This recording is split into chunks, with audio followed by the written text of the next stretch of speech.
میم نائلہ، یہ جو M O you sign کر رہے ہیں، پاکستان نے بڑی کوشش، بڑی بہترین طریقے سے یہ ساری چیزوں کو آگے بڑھایا. جنیوا میں اب یہ ہونا ہے، وزیر اعظم یہ کہہ رہے ہیں کہ ہم ہی اس کے میزبان ہوں گے. بہت شکریہ کھوکر صاحب اپنے پروگرام میں مجھے مدعو کرنے کا.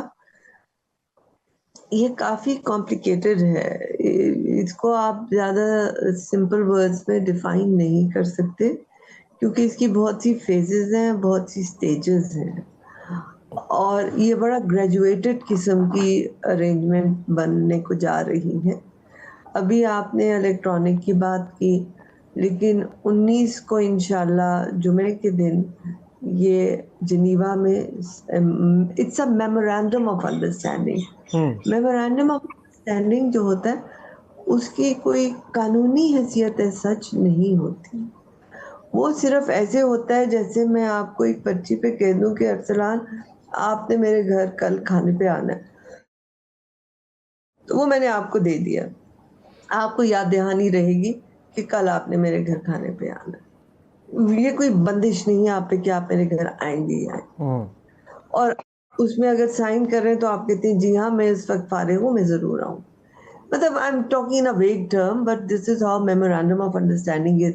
اٹس میمورینڈم کی یاد دہانی ہے کہ ہماری یہ انڈرسٹینڈنگ ہوئی. یہ آپ اس کی لیگل کونوٹیشن سمجھ جائیں. It's not binding to any party, number 1. پھر اس کے بعد یہ بے شک بہت بڑا ایک کارنامہ ہے کہ جہاں پہ اتنی جنگ و غدر ہو رہی تھی، اتنی معصوم جانے جا رہی تھی کہ پاکستان کی ثالثی اور محنت اور ساتھ ریجنل کنٹریز کی support including Qatar, including Turkey, including all the other G C C countries, Saudi Arabia, مل کے یہ اس ہم مقام پہ پہنچے ہیں جہاں پہ ایران اور امریکہ آپس میں ایک مسودہ تیار کرنے کے لیے رضامند ہو گئے. پر ابھی کوئی مطلب it's just an M O U. اب جنیوا میں یہ ملتے ہیں، کیا کیا باتیں ہیں جو ایران کہتا ہے کہ یہ آپ پہلے کریں گے تو ہم کسی مسودے کی بات کریں گے.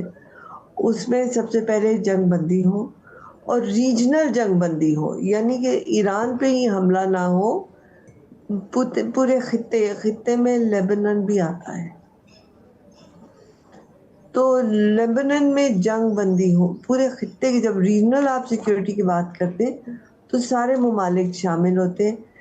امریکہ نے کہہ تو ہے کہ ہاں، لیکن جیسے آپ نے فرمایا کہ ایک روگ سٹیٹ ہے جس نے صاف کہہ دیا ہے کہ وہ پابند نہیں ہے، اور ابھی بھی ساؤتھ لیبنان پہ حملے ہو رہے ہیں، اور وہ اس کا پریٹیکٹ کرتے ہیں کہ ہم حزب اللہ کے خلاف لڑ رہے ہیں. مزے کی بات یہ ہے کہ جب پچھلے سال ان کی جنگ ہوئی تھی 12 دن کی، تو وہ بھی حماس اور حزب اللہ کو ہی ختم کرنے کے لیے ہوئی تھی اور یہ بڑے کامیاب ہو گئے تھے. لیکن اب پھر ان کو احساس ہوا کہ وہ اتنے کامیاب نہیں ہوئے، لیکن مانتے نہیں. سو اب لیبنان کو وہ غزہ کی طرح حذف کرنا چاہتے ہیں اسرائیل، اس لیے وہ اس پہ رضامند نہیں ہونے کو تیار. دوسری بات کہ 1979 سے پہلے، یعنی کہ انقلاب سے پہلے، شاہ ایران جو تھے وہ بہت زیادہ آرمز امریکہ سے لے رہے تھے کیونکہ ان کو لیڈر کا سیکیورٹی گارنٹر امریکہ بنا رہا تھا شاہ آف ایران کو، تو اس لیے ان کو ایمونیشن دینے تھے. ایران نے اس سارے جو آرمز ویپنز تھے ان کے پیسے دے دیے تھے، لیکن جب انقلاب آیا تو امریکہ نے پیسے بھی کھا لیے، مال بھی نہیں دیا. تو اس کے بعد ایران نے سوچا کہ اگر یہ اس طرح نہیں مانیں گے تو ہم انٹرنیشنل کورٹ آف آربیٹریشن میں جائیں گے، اور وہ بالکل تیار ہو گئے تھے. تو جب جے سی پی ہوا 2015 میں، تو اس میں باراک اوباما نے آؤٹ آف کورٹ سیٹلمنٹ کے لیے ان کو تھوڑے پیسے دیے، آئی تھنک 1.7 بلین کچھ خرچ دیا تھا. لیکن یہ جو ایران پیسے کی بات کر رہے، یہ ایران کے ہی پیسے ہیں، امریکہ کوئی نئے پیسے انہیں نہیں دے رہا.